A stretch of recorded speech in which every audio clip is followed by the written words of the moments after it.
Hi friends, welcome to my channel. Friends, ఈరోజు మన వీడియోలో వచ్చేసి పాలకూరతోటి పన్నీరు. ఈ పాలకూరతోటి పన్నీరు సింపుల్ వేలో చేసేసుకుని దీంతోనే కర్రీ కూడా ఎలా చేయాలో చూపిస్తా. ఫ్రెండ్స్, ఫస్ట్ టైం మన ఛానల్ చూస్తుంటే లైక్ చేయండి. పాలకూర హెల్త్కి చాలా మంచిది కాబట్టి పాలకూరలో పన్నీర్ యాడ్ చేసుకుంటారు. అలా కాకుండా పాలకూరతోనే పన్నీర్ చేసేసి ఆ పన్నీర్తోనే కర్రీ సింపుల్ వేలో ఎలా తయారు చేస్తారో చూపిస్తా. ఫ్రెండ్స్, చూడండి ఎంత బాగా వచ్చినాయో, అంత బాగుంటాయి. ఈ పన్నీర్ కర్రీ అనేది అలా నోట్లో వేసుకుంటే ఇలా కరిగిపోతుంది, అంత టేస్ట్గా ఉంటుంది. పన్నీర్ ముక్కలు చూడండి ఎంత బాగా వచ్చినాయో, కేక్ ముక్కల్లాగా ఇలా పర్ఫెక్ట్గా బాగా వస్తాయండి. టేస్ట్ కూడా చాలా చాలా బాగుంటుంది. సింపుల్ ప్రాసెస్లో ఈజీగా పాలు యూజ్ చేయకుండా పన్నీరు మనం పాలకూరతోటి ఈ విధంగా చేసేయచ్చండి. ఇలా కర్రీ కూడా చేసేసి ఇలా రోటీలోకి చపాతీలోకి చాలా బాగుంటుంది. రైస్లోకి కూడా చాలా సింపుల్ వేరే ఎలా తయారు చేస్తారో చూపించేస్తాను. ఫస్ట్ టైం మన ఛానల్ చూస్తుంటే లైక్ చేయండి. ఫ్రెండ్స్, ఇక్కడ పాలకూర నేను 2 కట్టలు అయితే తీసుకున్నానండి. చూడండి, అలా నీట్గా పాలకూరలో ఈ వేస్ట్ అది ఏదైనా ఉన్నా కానీ అలా క్లీన్ చేసేసుకొని ఇలా 2-3 సార్లు కడిగేసేసుకోవాలి. ఇలా కడిగేసుకున్న తర్వాత ఈ పాలకూరని మనం వాటర్లో ఉడకబెట్టుకోకుండా ఆవిరితోనే ఉడకబెట్టుకోవాలండి. అప్పుడు పన్నీర్ అనేది మంచి టేస్ట్గా ఉంటుంది. దాంట్లో ఉన్న క్యాలరీస్ అవి కూడా మనకి బయటికి పోకుండా బాగా అందుతాయండి. ఆ విధంగా నీట్గా 2 సార్లు అయితే కడిగేసేసుకోవాలి. చూడండి, ఆ విధంగా చెత్త అంతా తీసేసుకొని నీట్గా 2-3 సార్లు అలా వాష్ చేసేసుకోవాలి. అలా 2 సార్లు కడిగిన తర్వాత ఇందులో ఒక స్టైనర్లో కానీ ఇలా వడ్సిబ్బులో కానీ వేసేసుకోవాలండి. దేంట్లో ఉడకబెట్టుకుంటాము దాంట్లో నాకు రైస్ కుక్కర్ గిన్నె వచ్చింది. ఆ విధంగా రైస్ కుక్కర్ గిన్నెలోనే వేసేసి అలా వాటర్ వేసి, లేదా ఇలా వడ్సిబ్బులో వేయకపోతే మీకు స్టైనర్లో అయినా ఉడకబెట్టేసుకోవచ్చు. వాటర్ అయితే వేసేసుకోకుండా ఇలానే ఉడకబెట్టేసేసుకోవాలండి పాలకూర అనేది. అప్పుడు మంచి టేస్ట్గా ఉంటుంది. ఈ విధంగా వాటర్ అయితే పోసేసి ఒక బౌల్లో అయితే చూడండి దానికి సెట్ అయ్యేది రైస్ కుక్కర్ గిన్నెలో అలా వాటర్ అయితే కొద్దిగా పోసేసుకొని ఈ వాటర్ బాగా బాయిల్ అయిన తర్వాత ఇందులో ఆకుకూర అయితే పెట్టేసేసుకోవాలి. చూడండి, ఈ విధంగా వాటర్ అయితే బాయిల్ అయిన తర్వాత ఇందులో వాటర్లో అయితే నేను 2 స్పూన్లు కల్లుప్పు వేసానండి. అలా కల్లుప్పు వేసుకుంటే ఏంటంటే మనకి ఫ్రెష్గా ఉంటుంది, ఆకుకూర అనేది కలర్ చేంజ్ అవ్వకుండా ఉంటుంది. కల్లుప్పు వేసుకొని వాటర్లో ఉడకబెట్టుకుంటే ఆ విధంగా మూత క్లోజ్ చేసేసి గట్టిగా ఒక 10 నిమిషాలు వదిలేసామనుకోండి బాగా ఉడికిపోతుంది. చూడండి ఎలా ఉడికిపోయిందో. ఆ విధంగా ఉడికిన తర్వాత ఇదంతా పక్కన పెట్టేసుకోవాలి. పూర్తిగా చల్లారిన తర్వాత ఆకుకూర అనేది కొద్దిగా 2 కట్టలు వేసుకుని నెలకి ఎంత అయిందో చూడండి. అంతా ఉడికేలేక అంత అవుతుంది. ఆవిరికి ఉడికింది కాబట్టి ఇంకా టేస్ట్గా ఉంటుంది. అలా చల్లారిన తర్వాత ఇందులో మిక్సీ జార్లో ఇదంతా వేసేసుకోవాలి. చూడండి, ఆ విధంగా వేసేసుకొని 2 పచ్చిమిర్చి ఒక అల్లం ముక్క అలా కట్ చేసేసుకుంటే ఈ పన్నీర్లోకి మంచి టేస్ట్గా ఉంటుంది. సరిపడా సాల్ట్ వేసుకొని ఇలా మిక్సీ అయితే పూర్తిగా మెత్తగా పట్టేసేసుకోవాలి. చూడండి, ఈ పన్నీర్ అనేది మన ఫ్రిడ్జ్లో కూడా స్టోర్ చేసి పెట్టుకోవచ్చు. ఇలా స్టోర్ చేసుకొని ఒక ప్లాస్టిక్ కంటైనర్లో తీసి పెట్టుకున్నాం అనుకోండి మనకి 10 రోజులు ఫ్రెష్గా ఉంటుంది. ఎప్పుడు కావాలంటే అప్పుడు కర్రీ కూడా చేసేసుకోవచ్చు. ఈ విధంగా చేసి పెట్టుకున్నారనుకోండి అప్పటికప్పుడైనా ఫ్రెష్గా చేసేసుకోవచ్చండి. ఈ పాలకూర మొత్తం ఒక బౌల్లో అయితే తీసేసుకొని చూడండి అలా మెత్తగా పేస్ట్ లాగా రావాలి. ఈ విధంగా తీసుకున్న తర్వాత ఇందులోకి ఒక 4 స్పూన్లు అయితే బియ్యం పిండి వేసుకుంటున్నాను. ఒక 2 స్పూన్లు శనగపిండి వేసుకోవాలండి. అలా సరిపడా సాల్ట్ వేసేసుకొని ఇందులో బాగా కలుపుకోవాలి. ఓన్లీ శనగపిండి, మామూలుగా ఇది బియ్యం పిండి అయినండి దీంట్లో యాడ్ చేసేది. అలా సాల్ట్ వేసుకొని బాగా కలుపుకోవాలి పేస్ట్ లాగా. అలా కలిపేసుకుంటే ఏంటంటే ఈ విధంగా కొద్దిగా ఆయిల్ వేసుకున్నారనుకోండి బాగుంటుంది, అతుక్కు నీట్గా వస్తుంది. ఈ విధంగా కలిపి పెట్టుకొని ఒక ప్లేట్ మాదిరిగా ఒక గంట మాదిరిగా తీసేసుకొని మనం పన్నీరు బాయిల్ చేసుకోవటానికి అలా బాక్స్ మీద మూత తీసుకున్నానండి. కొద్దిగా లోతు తీసుకోండి. కొద్దిగా ఆయిల్ వేసేసుకొని అడుగున ఈ పేస్ట్ అంతా అందులో వేసేసుకోవడమేను. చూడండి ఇలా కొద్దిగా మందపాటి ప్లేట్ తీసుకోండి. ఇలా స్టీమ్ చేసేటప్పుడు ఆ విధంగా మొత్తం వేసేసుకొని స్ప్రెడ్ చేసుకోవాలి. కొద్దిగా మందంగా ఉండే గుంటలాగా ఉంటే ఏంటంటే పన్నీర్ అనేది కొద్దిగా ముక్క అనేది బాగా వస్తుంది. అందుకని కొద్దిగా గుంట మాదిరిగా ఉండే దాంట్లో చిన్న సైజులో తీసుకోండి. ఎక్కువ క్వాంటిటీతో తీసుకోవాలంటే ఎక్కువగా చేసుకోవచ్చు. కొద్దిగా కావాలనుకుంటే ఈ మాదిరిగా తీసేసుకొని అలా మొత్తం స్ప్రెడ్ చేసుకోవాలి. చూడండి దీంట్లోకి సోడా ఉప్పు కానీ ఏం అవసరం లేదు. బాగా ఫ్లఫీగా పన్నీర్ అనేది బాగా వస్తాయి. ఈ విధంగా వేసేసుకొని మొత్తం స్ప్రెడ్ చేసేసుకొని వదిలేసేయాలి. చూడండి ఆ విధంగా వచ్చిన తర్వాత ఇందులోకి వాటరు మనం ఆల్రెడీ బాయిల్ చేసి పెట్టుకున్నాం కదండి, అదే వాటర్ మీద మళ్ళీ ఆ స్టీమ్ వేసేసుకొని ఈ విధంగా ప్లేట్ పెట్టేసేసుకొని వదిలేసేసుకోవాలి. లేదా మీరు మీ కాడ ఇది లేకపోయిందనుకోండి, మామూలుగా వడసుబ్బులు అవి ఉంటాయి కదా ఇంట్లో, ఆ వడసుబ్బునైనా క్లోజ్ చేసేసి పెట్టుకోవచ్చు వాటర్ వేసేసుకొని. ఇలా 10 నిమిషాలు అయితే పూర్తిగా బాయిల్ అయిపోయి ఉడికిపోయిందండి పన్నీర్. చూడండి అలా స్టిక్ తీసుకొని అలా గుచ్చి చూస్తే మనకి ఎక్కడ అంటుకోకుండా బాగా ఫ్లఫీగా కేక్ లాగా వచ్చేసింది. అలా కొద్దిగా ఒక్క నిమిషం చల్లారిన తర్వాత ఎడ్జెస్ అలా అనుకొని అలా ప్లేట్లోకి ఉల్టా చేసేసుకోవటమేను. చూడండి ఎంత బాగా వచ్చిందో పర్ఫెక్ట్గా. అలా ఒక్క నిమిషం చల్లారిన తర్వాత ఇవి మనకి ఏ షేప్లో కావాలంటే ఆ షేప్లో చేసేసుకోవచ్చండి. చూడండి ఎలా వచ్చిందో, ఎంత బాగా వచ్చిందో పన్నీరు. ఈ విధంగా పాలకూరతో సింపుల్ వేలో పన్నీర్ ముక్కలు ఈ విధంగా కట్ చేసేసుకోవాలి. అలా ఒక్క నిమిషం చల్లారిన తర్వాత కట్ చేసుకోండి. వేడిమేననుకోండి కొద్దిగా ఉన్నట్టు ఉంటుంది.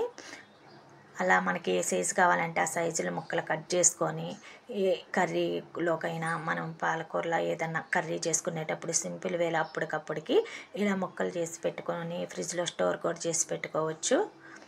చూడండి అలా మనకి ఏ సైజులో కావాలంటే ఆ సైజులో కోసేసి ఈ పన్నీర్ అనేది రెడీ అయిపోయింది. చూడండి ఎంత బాగా వచ్చిందో ముక్క అనేది, ఎంత ఫ్లఫీగా.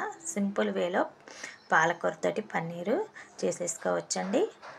చూడండి ఎలా వచ్చినాయో.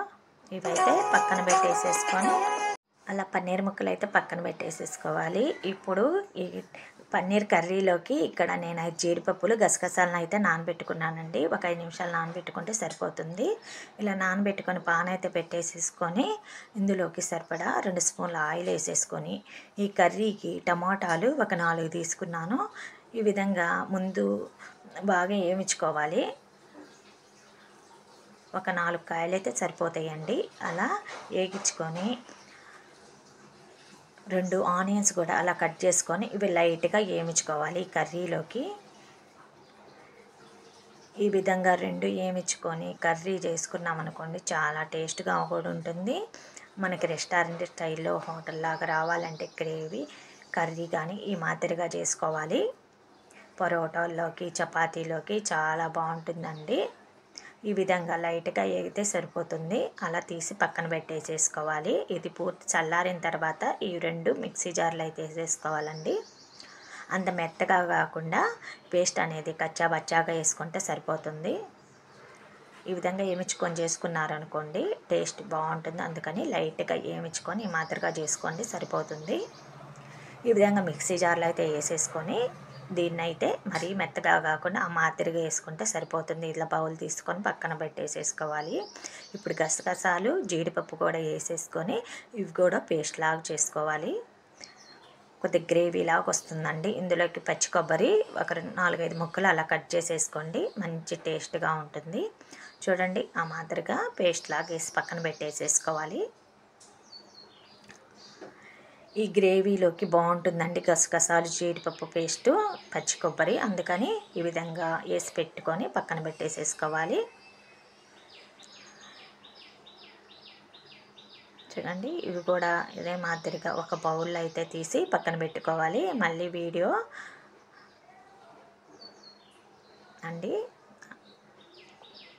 ఇలా కర్రీకి అయితే పాన్ అయితే పెట్టేసేసుకొని ఇందులో సరిపడా ఆయిల్ వేసుకొని దీంట్లోకి నెయ్యి కూడా వేసుకుంటారండి పోపు వేసుకునేటప్పుడు. లేదా నెయ్యి తినే వాళ్ళు లేదనుకోండి డాల్డా కానీ నెయ్యి కానీ వేసుకుంటే మంచి టేస్ట్గా ఉంటుంది. నేను నార్మల్గా వేరుశనగ నూనె వేసాను. ఈ ఆయిల్ వేడెక్కిన తర్వాత 1 స్పూన్ జీలకర్ర వేసుకొని బాగా వేయించుకోవాలి. ఇంకా పోపు దినుసులు ఏం అవసరం లేదండి ఈ కర్రీలోకి. కొద్దిగా కరివేపాకు వేసుకొని ఇవి బాగా ఎరడాలుగా వచ్చిందాక వేయించుకోవాలి. ఇలా వేయించుకున్న తర్వాత ఇందులోకి సన్నం కట్ చేసుకున్న పచ్చిమిర్చి 2 అలా కట్ వేసుకున్నాం అనుకోండి సరిపోతుంది. చాలా సింపుల్ వేలో చేసేసుకోవచ్చు ఈ కర్రీ అనేది. ఈ విధంగా చేస్తేనే మంచి టేస్ట్ ఉంటుంది. ఇలా వేగిన తర్వాత మనం తీసి పెట్టుకున్న టమాటా గ్రేవీ మొత్తం ఇందులో వేసేసుకోవాలండి. పేస్ట్ మొత్తం ఇందులో వేసేసుకోవాలి. ఇలా వేసేసుకొని బాగా లైట్గా ఆల్రెడీ వేగినాయి కాబట్టి లైట్గా వేయించుకుంటే సరిపోతుంది. ఆ విధంగా లైట్గా వేయించుకోవాలి. ఎక్కువసేపు అవసరం లేదు, ఆల్రెడీ మగ్గినాయి కాబట్టి ఈ విధంగా వేయించుకుంటే సరిపోతుందండి. ఇలా వేగిన తర్వాత ఇందులోకి తీసి పెట్టుకున్న జీడిపప్పు పేస్ట్ ఉంది కదా, ఆ పేస్ట్ కూడా ఇందులో వేసేసుకోవాలి. ఇప్పుడు చూడండి ఆయిల్ మొత్తం ఆ విధంగా మనం వేసుకున్న టమాటాకి ఈ విధంగా వచ్చేయాలి. ఇలా వేగిన తర్వాత అలా పూర్తిగా వేగిన తర్వాత ఇందులోకి మనం తీసి పెట్టుకున్న జీడిపప్పు పేస్ట్ కూడా వేసేసుకొని ఇది కూడా బాగా కలిపేసేసుకోవాలి. చూడండి ఆ విధంగా 2 మిక్స్ చేసుకుంటూ ఆయిల్ పైకి వచ్చిన దాకా గ్రేవీ అనేది బాగా కలిపేసుకోవాలి. ఇలా 2 మిక్స్ అయిన తర్వాత ఇందులోకి 1 స్పూను పసుపు, 2 స్పూన్లు మిర్చి కారం, కొద్దిగా ఆల్రెడీ మనము టమాటా సాసు పచ్చి కొబ్బరి వేసుకున్నాం కాబట్టి 2 స్పూన్లు అయితే పట్టిద్దండి. సరిపడా సాల్ట్ వేసుకొని కొద్దిగా మసాలా కారంగా తగలాలనుకుంటే 2 స్పూన్లు వేసుకోండి, లేదనుకోండి 1 స్పూన్ వేసుకోండి సరిపోతుంది. ఈ గ్రేవీ మసాలాలు బాగా పట్టేసి ఆయిల్ మొత్తం పైకి వచ్చిన దాకా వేయించుకోవాలి. ఇందులోకి మంచి టేస్ట్ రావాలంటే 2 స్పూన్లు పెరుగు వేసుకోవాలి. చూడండి 2 స్పూన్లు పెరిగేసుకొని మొత్తం మనం మొత్తం గ్రేవీ మొత్తం వేగిన తర్వాత ఈ పెరుగు అనేది గ్రేవీలో బాగా కలిపేసేసుకోవాలి. ఇలా పెరిగేసుకుంటే ఏంటంటే కర్రీ అనేది బాగా జ్యూసీగా మంచి టేస్ట్గా ఉంటుంది. ఇలా పూర్తిగా వేగిన తర్వాత ఇందులోకి వాటర్ వేసుకుంటూ కలుపుకోవాలండి. ఎక్కువేం పట్టవు. చూడండి పన్నీర్ ముక్కలు మునిగేంత వరకు వేసుకుంటే సరిపోతుంది. ఒకేసారి వేసేసుకోకుండా బాగా కలుపుకుంటూ వేసుకున్నాం అనుకోండి గ్రేవీకి పట్టిద్ది. నిదానంగా బాగా మనకి ఎంత సరిపోయినాయో చూసుకొని వేసుకోవాలి. అలా ఒకేసారి వేసుకున్నాం అనుకోండి వాటర్ గ్రేవీ లాగా తయారయ్యిద్ది. అందుకని అలా వేసేసుకొని 1 నిమిషం మూత పెట్టి వదిలేసిన తర్వాత చూడండి ఎలా దగ్గర పడిందో. 1 5 నిమిషాల తర్వాత చూపిస్తున్నా చూడండి.